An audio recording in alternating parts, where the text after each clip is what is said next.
By the end of this video, you might realize that you've spent years surrounded by people, but you've never experienced friendship.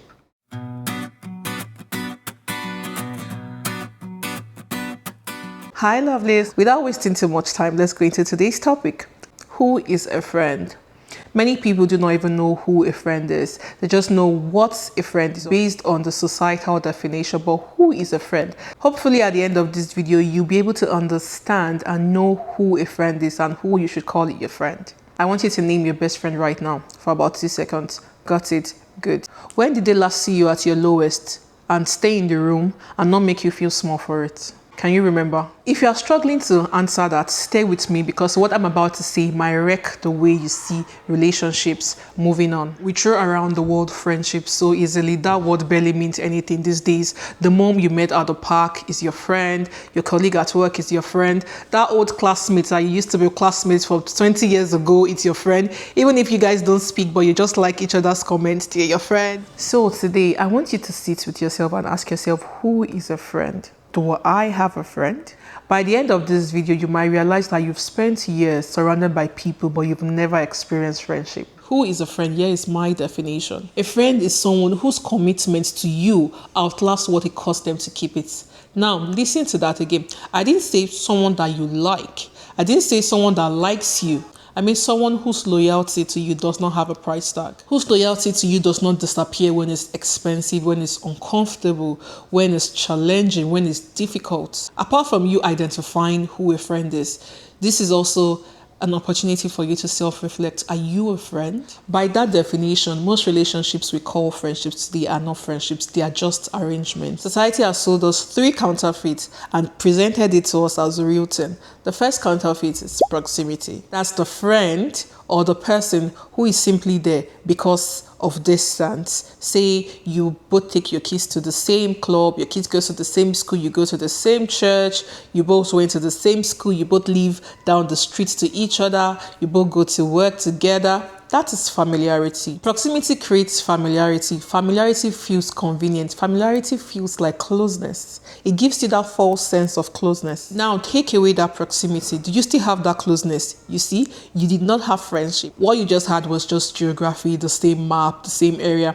If you leave that church, would that your friend still be your friend? If you leave that street, would that your friend still be your friend? Counterfeit 2, shared season. Many of us have been in this particular place. This one is very sneaky because it feels so much like love, like we are in the same season, we can relate to each other. You know what I'm going through, I know what you're going through. Let's say you're both new moms, or you're both expecting, or you're both single, or you just got married, or you just got divorced, or your kids are in the same seasons of life, because you guys feel like this person gets me, this person understands me. It's very easy to tend to move closer to that person. Most times you guys flow easily, so you feel like we have something deep, we have a connection. But watch what happens the moment the seasons slip.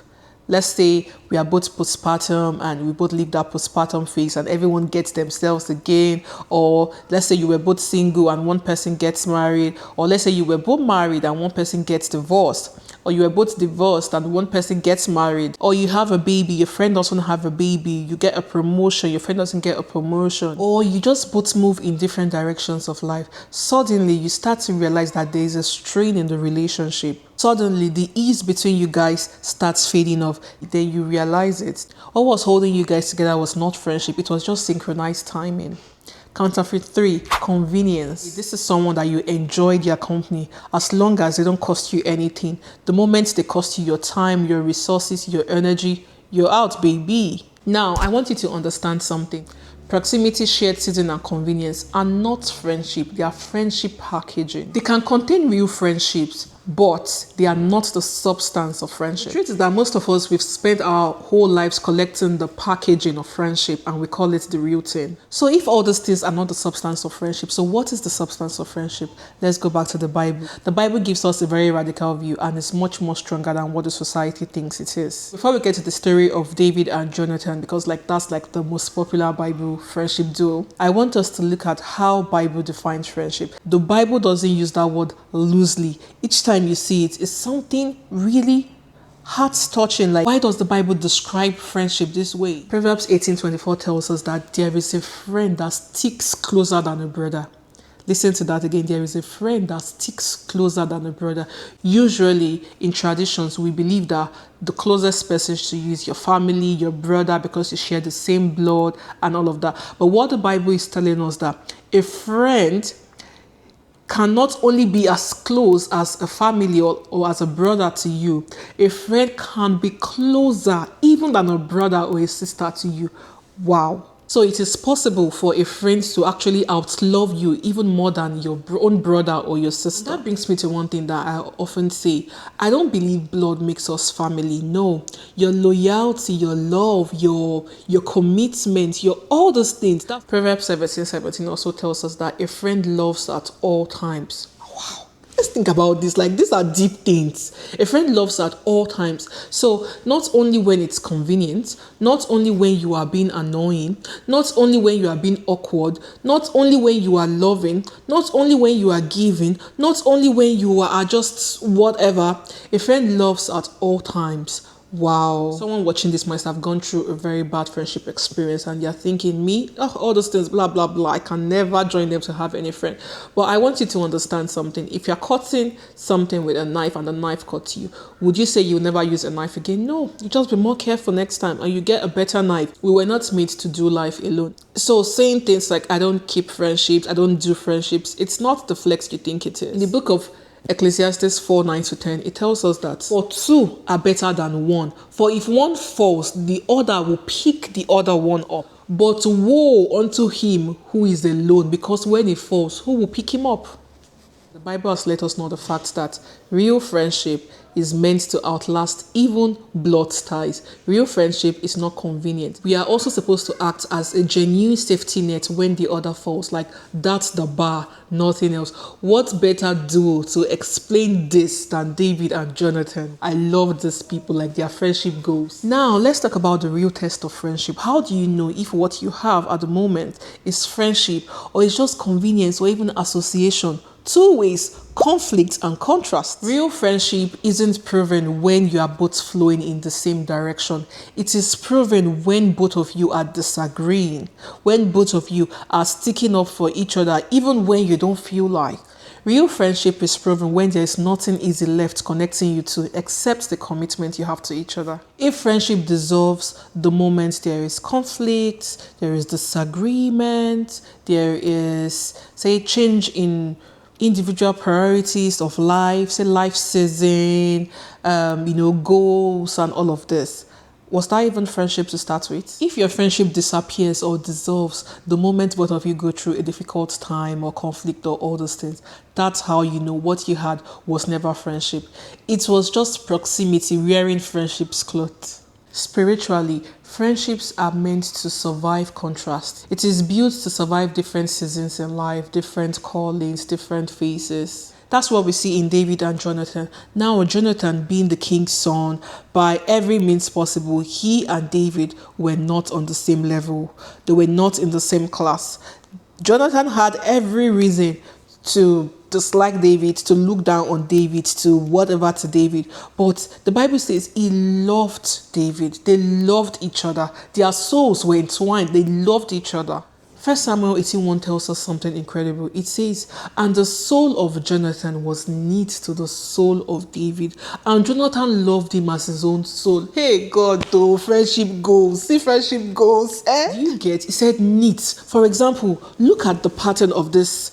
See? You see what it looks like? There is no way you can remove one thread without removing everything. If you try to remove one thread from this fabric, everything is going to come, everything will just fall apart. So it shows that they were so close. This type of friendship is not convenience friendship. It's not season friendship. It's not, oh, we are so close right now friendship. This was a soul level recognition friendship, like spirit connecting to spirit. See, this, oh my God, is everything. I once experienced this when I was much younger.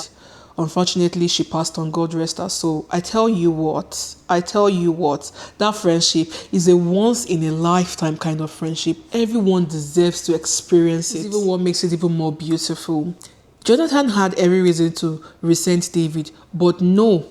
Jonathan took his robe, his bow, his arrow, his sword. He gave it to David. He was literally saying, I will lay down everything that protects me for the sake of what is between us. Hey God, this is sweet in my body. Sweet in my body. I love love. See, I'm a lover girl. I love, like, it's just so beautiful. Love is a beautiful thing. Well, that's not what society calls friendship. Society's version of friendship is speak yourself, aura for aura. She's not calling me, I'm not calling her. Do me, I do. You give her a taste of our own medicine. Come on, is that what the Bible teaches us? Biblically, you're supposed to lay down your self-interest for the sake of the covenant you have with your friend. And let's face it though, their friendship was tested over and over again. But each time, Jonathan picked his loyalty to David over the approval of his father. Like, what was he thinking? Like, how would you love someone this much? Oh wow. Jonathan had to forfeit a lot of things for the sake of the love and the covenant he had with his friend. David also loved him. We could even see this even after Jonathan died. We saw how David still expressed his love. Now, I want you to ask yourself, have you experienced or do you have this type of friend that even in difficult times, they are able to lay down their ego, able to lay down the inconvenience, able to lay down the pride or however they feel for the sake of the love they have for you or for the sake of the love you have for them? Are you able to do that? Apart from you thinking, do you have a friend? Are you also a friend? Do you have friendship or do you have proximity dressed up as friendships? The truth is, many of us, we've not been taught to really identify friendships. Friendships are things that you are just expected just to figure it out on your own. Nobody really teaches us about it. A real friend is a person whose soul recognizes yours. A real friend is a person that stays, not because it's easy or because it's convenient or because it costs them nothing. A real friend stays when seasons change, when there are conflicts, when it's not convenient. A real friend can celebrate your success without resenting you, and can also hold your struggles without abandoning you. A real friend chooses covenant over convenience again and again, especially when it's inconvenient. Once upon a time, I had a conflict with my best friend. I was upset, she was upset, we weren't speaking to each other. But it got to a time that I asked myself, do I love this person enough to put aside my ego? Am I ready to let go of this friendship simply because I feel like I'm upset or it's not convenient right now or she's been annoying or whatever? I had to weigh both. Do I love this person more than my ego, or is my ego more than the love I have for her? I had to ask myself that. And I put aside my ego. I went to apologize to her. Even though she apologized too, I wasn't waiting for an apology. I just knew that I know this person's character. I know this person. This is just the rough part. This doesn't define our friendship. So while you are thinking of your friends, also ask yourself, are you a good friend? Are you a friend? Are you someone that you are able to lay down your inconveniences and consider the covenant you have with your friend? Are you able to look at the loyalty, the love you have for your friend over a conflict? Friendship from a faith perspective was never meant to be convenient or low risk. It was designed to reflect God's own covenant love with us. Steady, ever-present, sacrificial, and unmoved by seasons. If you've made it this far and you've realized that you've never really experienced what friendship is according to the Bible, don't feel guilty. Because God is not stingy. There are lots of covenant relationships, covenant friendships. God has a lot of them. Ask God to give them to you. You see that my friend that I told you about? I asked God for her. I asked God specifically to give me that friend. God knows exactly who your Jonathan is. That one whose soul will be knit to yours through every season, through every inconvenience, through every phase. But again, it starts with you refusing to settle for proximity in the name of friendship. So here's what I want you to do. Take a pen and paper, write the list of all the people you call friends and start doing an examination. I'm not saying you should cut them off or block them off, but deep down, I want you to start to compartmentalize your friends. Know the ones that are really your friends. Above all, ask God for the grace to help you to be that kind of friend. Because to have that kind of friend, you must also be that kind of friend. If you've learned a thing or two from this video, make sure you share with someone, like, comment, subscribe if you've not subscribed, and come back for more. Thank you for watching. Here's to being good friends, having good friends, and knowing good friends. Bye.